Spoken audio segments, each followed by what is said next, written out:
கர்த்தருடைய பரிசுத்த நாமத்துக்கு ஸ்தோத்திரமும் மகிமையும் உண்டாவதாக. இந்த ஓய்வு நாளில் கூட கர்த்தர் வந்து இந்த கிருபைக்காக அவருக்கு நன்றி செலுத்த கடமைப்பட்டுள்ளோம். இந்த நாளில் கூட தெய்வம் வந்து தியானிக்கும்படியாய் கொடுக்கப்பட்ட நபர் ஏசையா. இந்த ஏசையா வந்து சிறையிருப்பு மற்றும் அதற்கு பிந்தைய காலத்தில் வரும் முதல் நபர் ஆவார்.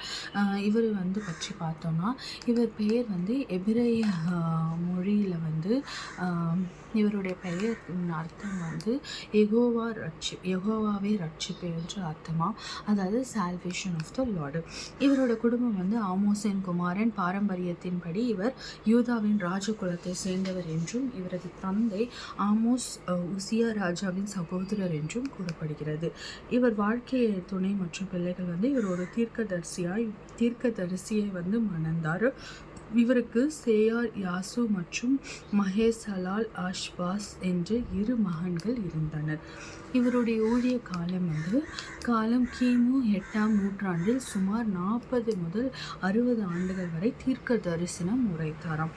இவருடைய ஆட்சி செய்த ராஜாக்கள் வந்து யூதாவின் ராஜாக்களாகிய உசியா, யோதாம், ஆகாஸ், எசேக்கியா ஆகியோர் இவருடைய காலங்களில் தான் இவருக்கு ஊழியம் செய்தார்.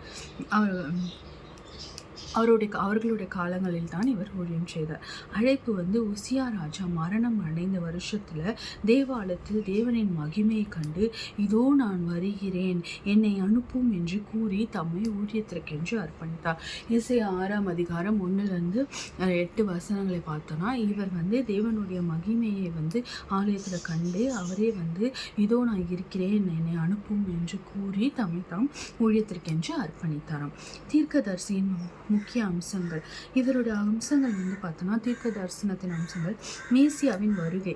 முக்கியமாக வந்து இந்த இயேசு கிறிஸ்துவின் பிறப்பை பற்றி 7ஆம் அதிகாரம் 14ஆம் வசனத்தில் மற்றும் அதே அதிகாரம் 53ஆம் இதில் வந்து அவருடைய பாடுகள் மற்றும் அவரது ஆட்சி பற்றிய மிக தெளிவான முன்னறித்தல். இவர் சுவிசேஷ தீர்க்கதரிசி என்று அழைக்கப்படுகிறார். இயேசுவினுடைய பிறப்பு, அவருடைய பாடுகள் குறித்து வந்து அவ்வளவு துல்லியமாக இவர் வந்து முன்கூட்டியே தீர்க்க தரிசனம் பெற்று அவருடைய புத்தகத்தில் எழுதியிருக்கிறார். இதனால் இவர் வந்து சுவிசேஷ தீர்க்கதரிசி என்றும் அழைக்கப்பட்டிருக்கிறார். நியாய தீர்ப்பு நம்பிக்கையும். இஸ்ரவேல் மற்றும் அண்டை நாடுகளின் பாவங்கள் மீதான தேவனுடைய நியாய தீர்ப்பை வந்து அதே நேரத்தில் மனம் திரும்புவதற்கும் கிடைக்கும் நம்பிக்கையும் மீட்பும் பற்றி இவர் பேசினார். தேவனின் பரிசுத்தம். தேவனை குறிக்கும் போது இஸ்ரவேலின் பரிசுத்தர் என்று பதத்தை இவர் வந்து அடிக்கடி பயன்படுத்துவாராம். தேவனை குறித்து சொல்லும்போது இவர் அடிக்கடி இஸ்ரவேல் பரிசுத்தர் என்று தான் சொல்லுவார் என்று கூறப்படுகிறது. இவருடைய ஊழியத்தின் முடிவு வந்து பார்த்தோன்னா மரணம். வேதாகமத்தில் இவரது மரணம் வந்து நேரடியாக குறிப்பிடப்படலை. ஆனால் யூத பாரம்பரியத்தின்படி வந்து இவர் மனாக்சே ராஜாவின் காலத்தில் வாளால் அறுக்கப்பட்டு மரித்தார் என்று நம்பப்படுகிறது. எபிரேயர் 11:37 இது மறைமுகமாக குறிப்பிடப்பட்டுள்ளதாக அறிஞர்கள் வந்து சொல்கிறாங்க. இந்த ஏசியா புத்தகத்தின் அமைப்பு வந்து நம்ம பார்த்தோம்னா, இதில் மொத்தம் 66 அதிகாரங்கள் இருக்குது. இதில் 1-39 அதிகாரங்கள் வந்து இவை வந்து பெரும்பாலும் வந்து நியாய தீர்ப்பு மற்றும் இஸ்ரவேலின் கீழ்ப்படியாமையை வந்து மையமாக கொண்டவை. ஆனால் 40-66 பார்த்தோம்னா இவை ஆறுதல், மேசியாவின் வருகை மற்றும் புதிய எருசலேமை பற்றிய தீர்க்க தரிசனங்கள் கொண்டவை. ஸோ இந்த ஏசியா வந்து பார்த்தோன்னா பேசிக்காக இவர் வந்து உசியா ராஜா இறந்த பிறகு வந்து ஆலயத்தில் இருக்கும்போது தேவனுடைய மகிமையை காணப்பட்டார், தேவனுடைய மகிமையை கண்டார். அதன் நிமித்தமாக தன்னைத்தானே வந்து அவர் அர்ப்பணித்து கொண்டு ஊழியத்திற்கென்று அர்ப்பணித்து கொண்டு வந்தார். ஸோ தேவன் இவருக்கு தந்தரணிய விசேஷ வித ஆசீர்வாதம் தான் இந்த தீர்க்க தரிசனம். ஸோ இவர் மிகப்பெரிய ஒரு தீர்க்கதரிசியாக இருந்தார். இவருடைய தீர்க்க தரிசனம் எவ்வளவு பெரிதாக இருந்ததுன்னா, அதுக்கப்புறம் நடக்க பல்லாயிரம் வருஷம் கழிச்சு நடக்க இருக்கிற இயேசுப்பாவின் பிறப்பை குறித்தும் அவருடைய பாடுகளை குறித்தும் இவர் அவ்வளவு ஒரு துல்லியமாக வந்து தன்னுடைய புத்தகத்தில் குறிப்பிடப்பட்டுள்ளதை பார்க்க முடிகிறது. ஸோ இவருடைய மெயின் இந்த தீர்க்க தரிசனம் இது எல்லாமே வந்து எதை இது பண்ணி இருந்ததுன்னா, கர்த்தருடைய நியாய தீர்ப்பை குறித்து தான். அப்பொழுது வந்து அங்கு இருந்த அவருடைய அண்டை நாடுகள் இஸ்ரவேல் மற்றும் அண்டை நாடுகளில் பாவம் மிகுதியாக பெறுகின்றது. ஸோ இவர் மக்களை வந்து எச்சரித்து கொண்டே இருந்தார். நியாய தீர்ப்பை பற்றி எச்சரித்து கொண்டே இருந்தார். அதனால தான் இவருடைய 1லேருந்து 39 அதிகாரங்கள் வந்து இதை பெரும்பாலும் வந்து நியாய தீர்ப்பு பற்றி தான் வந்து கீழ்ப்படியாமை, நியாய தீர்ப்பு, அதனால் வரும் தண்டனைகள் இதை குறித்தே மையமாக குறிப்பிடப்பட்டுள்ளது. அதே 40லேருந்து 66ஆம் அதிகாரம் பார்த்தோம்னா 66ஆம் அதிகாரத்தில் பார்த்தோம்னா இவன் வந்து ஆறுதல் படுத்தும்படியா இங்கே தான் வந்து இயேசுப்பாவோட மேசியாவின் வருகை பற்றியும் புதிய எருசலேமை பற்றி மற்றும் தீர்க்க தரிசனங்களை கொண்டவர்களாக இருந்தது.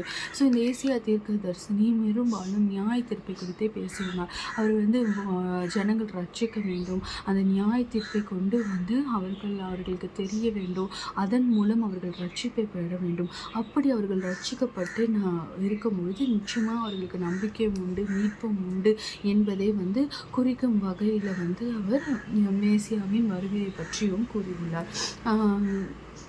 இவர் வந்து கர்த்தரை மிகவும் பரிசுத்தராய் எண்ணுவதால் அடிக்கடி தன்னுடைய வார்த்தைகளை வந்து இஸ்ரவேலின் பரிசுத்தர் என்று தான் தேவனை வந்து குறிப்பதாக கூறப்பட்டுள்ளது. ஸோ இந்த ஏசாயா கிட்டேருந்து நம்ம கற்றுக்கொள்ள வேண்டியது என்னென்னா, அவர் கூறிய அந்த நியாய தீர்ப்பு தான். கடவுள் நிச்சயமாக நியாயம் தீர்க்க ஒரு நாள் வருவார் என்பது நம்ம மனதில் வந்து நிற்க வேண்டும்.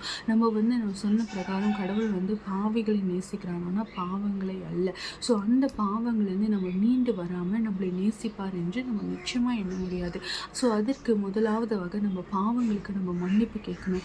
கடவுளிடத்தில் அறிக்கையிட்டால் நம்ம தேவன் வந்து இரக்கங்களின் தேவன், நிச்சயமாய் அந்த பாவ மன்னிப்பை வந்து கொடுப்பார். அவருடைய நியாய தீர்ப்பு நாள் வரும்போது நிச்சயமாக ஒவ்வொருத்தரும் நியாய தீர்க்கப்படுவார்கள். அதை நம்ம மனதில் கொண்டு அந்த பாவங்களை விட்டு நாம வந்து உணர்ந்து அந்த பாவங்களிலிருந்து நம்ம மீண்டு வந்து நம்மளை பரிசுத்தமாக்கி கொண்டு வந்தால் நிச்சயமாய் தேவனுடைய ஆசீர்வாதமும் நியாய தீர்ப்பன்று அவருடைய கரிசனையும் நம்ம மேலே இருக்கும் என்பதை நம்ம வந்து உணர வேண்டும். நம்மளுக்காக பாடுபட்டு சிலுவையில் அறையுண்டு அவர் நம்மளோட பாவங்களை எல்லாம் தீர்த்துட்டு போயிட்டாரு. அதனால தான் இன்றைக்கி நம்மளால் வந்து இவ்வளோ சுதந்திரமாக இவ்வளோ நிம்மதியாக நம்ம வாழ்க்கையை வந்து வாழ முடியுது. ஆனால் அதுவே வந்து இல்லாமல் இருந்ததுன்னா நம்ம இன்றைக்கி நிலைமையை நம்மளுக்கு வேறு மாதிரி இருந்திருக்கும். அப்பேற்பட்ட தேவனுக்காக நம்ம செய்ய வேண்டிய காரியங்கள் என்னென்னா, பாவத்தில் விழாமல், அப்படி நீங்கள் விழுந்துட்டீங்களா தெரியாமல் அது அவரிடத்துல அறிக்கையிடுங்க. அறிக்கையிட்டு ஜெபம் பண்ணும்போது தேவன் நிச்சயமாய் நம்மளை மன்னிக்க வல்லவராக இருப்பார். அவருடைய மன்னிப்பு வந்து அளவற்றது. அவர் வந்து கால நேரம் பார்த்தோ இல்லை நம்ம செய்த பாவங்களை பார்த்தோ மன்னிக்கிறவர் அல்ல. பைபிளை பொறுத்த வரைக்கும் சின்ன பாவம் பெரிய பாவம் எதுவுமே கிடையாது. இல்லை இந்தந்த பாவத்துக்கு தான் தேவன் மன்னிப்பு கொடுப்பார் என்றும் கிடையாது. அது எவ்வளவு சிறிய பாவனாலும் சரி, எவ்வளோ பெரிய பாவனாலும் சரி, இந்த உலகத்தாரால் அது எவ்வளோ பெரிய பாவமாக கருதப்பட்டாலும் சரி, தேவன் வந்து நம்மளை கண்ணோக்கி பார்க்கிற தேவன். அவர் வந்து உண்மையான மனம் திரும்புதலை வேண்டுகிறார். நம்ம சும்மா பாவம் அறிக்கையிட்டு மன்னிச்சிடுங்க அப்படின்னு சொல்லிட்டு போகிறதுனால நம்மளுக்கு மன்னிப்பு கிடைக்காது. அதிலிருந்து முழுமையான மனம் திரும்புதல், உண்மையான மனம் திரும்புதல் நம்மளுக்கு வேணும். அப்படி நம்ம உண்மையாக மனம் திரும்புகிறோம், முழுமையாக நம்ம மனம் திரும்புவதை தேவன் பார்த்தார் என்றால் நிச்சயமாக நம்மளுக்கு பாவ மன்னிப்பை கொடுத்து அதன் பிறகு நம்மளுக்கு இருக்கிற மாற்றத்தை நம்மளுக்கே தேவன் வந்து புரிய வைப்பார். ஸோ மன்னிப்புன்றது பாவத்தை அறிக்கையிட்டால் எல்லா பாவமும் போயிடும் அப்படின்னு நம்ம அறிக்கையிடுறதுக்கு பேர் இல்லை. அந்த பாவ அறிக்கையோடு சேர்ந்து இன்னொன்று வேணும், மனம் திரும்புதல். அதுவும் மெய்யான மனம் திரும்புதல். அது இருந்தால் மட்டும்தான் தேவன் நம்மளை ஆசீர்வதிக்க வல்லவராக இருப்பார். அப்போ தான் நம்மளோட பாவங்கள் முழுமையாய் மன்னிக்கப்படும். வெறும் அறிக்கையிட்டு மன்னிப்பு கேட்கறதுனால நிச்சயமாய் பாவங்கள் மன்னிக்கப்படாது. அந்த முழுமையான மனம் திரும்புதல் இருந்தால் மட்டும்தான் வந்து அந்த பாவத்திலேருந்து நம்மளுக்கு விடுதலை கிடைக்கும். அதன் பின்பு நம்மளுக்கு ஆசீர்வாதங்களும் கிடைக்கும். ஸோ இன்றைய நாளில் கூட ஏசாயா சொன்ன பிரகாரம் வந்து அந்த நியாய தீர்ப்பு குறித்து நம்ம மனதில் வைத்துக்கொள்ளணும். அவர் வருகையில் வந்து நம்மளை யாருன்னு தெரியாதுன்னு சொல்லிடாதபடி நம்ம ஜாக்கிரதையாக இருக்கணும். அவர் நம்மளை கையசைத்து சேர்த்து கொள்ளும் அளவுக்கு நம்மளை நாம் சுத்திகரித்து அவர் மேல் பிரியமாக இருந்தோம் என்றால் நிச்சயமாய் தேவன் நம்மளை நியாய தீர்ப்பணிக்கு சேர்த்து கொள்ள வல்லவராக இருக்கிறார். ஸோ இதை நம்ம மனதில் கொண்டு நம்ம பாவங்களை அறிக்கை அறிக்கையிடுவதன் மூலம் நம்ம மனம் திரும்புதல் உண்மையாக அடைவோம். அதன் மூலம் நிச்சயமாய் தேவன் நியாய தீர்ப்பன்று நம்மளுக்கு இரக்கம் பாராட்டி நம்மளை அவரோடு சேர்த்து கொள்வார் என்று விசுவாசிக்கலாம். ஜெபிக்கலாமா? அப்பா, நேற்றும் என்றும் மாறாத என் நல்ல தகப்பனே, அப்பா, இது இந்த ஓய்வு நாளில் கூட அப்பா நீர் உம்முடைய வார்த்தைகளை கேட்கவும் ராஜா, இந்த ஏசியாவு குறித்தப்பா தியானிக்கவும் நீர் பாராட்டின தயவிற்காக இரக்கத்திற்காக நன்றி அப்பா. அப்பா, அவர் எச்சரித்த பிரகாரம் ராஜா, அப்பா, உடைய நியாய தீர்ப்பின் நாளை அப்பா நாங்கள் மனதில் கொண்டு எங்கள் வாழ்க்கையை அப்பா நாங்கள் சீர்படுத்தி கொள்ள கிருபை பாராட்டுங்க. உங்களுடைய வருகைக்கு அப்பா நாங்கள் ஆழ்த்தப்படும் வகையில் அப்பா ராஜா, அப்பா எங்கள் உள்ளங்களையும் அப்பா எங்கள் வாழ்க்கைகளையும் நாங்கள் சீர்படுத்தி ஸ்திரப்படுத்தி ராஜா எங்களை நாங்கள் பாதுகாத்து கொண்டு சுத்திகரிக்கும்படியாக நீர் கிருபை பாராட்டுங்க அப்பா. இதுவரையில் அப்பா நாங்கள் செய்த பாவங்களை எல்லாம் அப்பா நாமத்தை நிமித்தம் மன்னித்து அப்பா இந்த ஒரு விஷயம் எங்கள் மேலே தயவு பாராட்டுங்க ராஜா. அப்பா அம்மாவை மன்னிப்பு மாத்திரம் இல்லாமல் நாங்கள் உண்மையாய் மனம் திரும்புகிறோம் என்று அப்பா இடத்துல சொல்லுகிறோம் அப்பா. உண்மையாய் மனம் திரும்புதல் பெற்று அப்பா உண்மையாய் மனம் திரும்பி அப்பா உண்மையாக இடத்தில் பாவ மன்னிப்பு அப்பா அறிக்கை எடுக்கிற ஒவ்வொருத்தரையும் கூட நீர் ஆசீர்வதிங்க அப்பா. அவங்களோட உண்மையான அப்பா மெய்யான மனம் திரும்புதலுக்கு அப்பா பலனாய் அவங்க ஆசீர்வதிக்கப்படவும் அவங்க பாவங்கள் எல்லாத்தையும் மன்னிக்கப்படவும் நீர் கிருபை பாராட்டுங்க ராஜா.